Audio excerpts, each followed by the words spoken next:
তপ্ত দুপুরে এরকম একটা সুন্দর জায়গাতে আসলে পুরো একদম জান ঠান্ডা হয়ে যাবে। একদম যশোর শহরের কাছে। আমি হঠাৎ করে রাস্তায় যাচ্ছিলাম, যাইতে যাইতে দেখলাম এত দারুণ, কিসের রিসোর্ট, মনে হচ্ছে এখানে গোসল করি।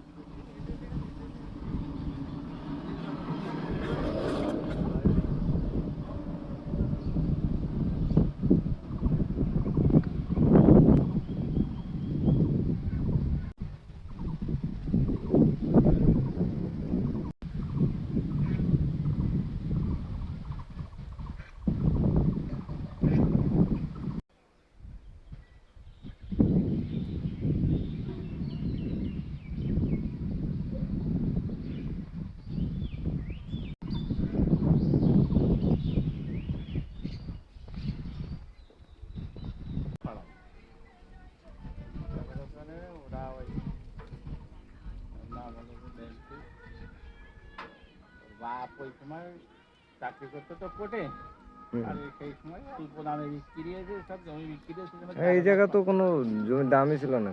5,000 6,000 করে বিক্রি হয়েছে বিঘে। সেই সময় সব কেনা আনন্দ ছিল বাপ।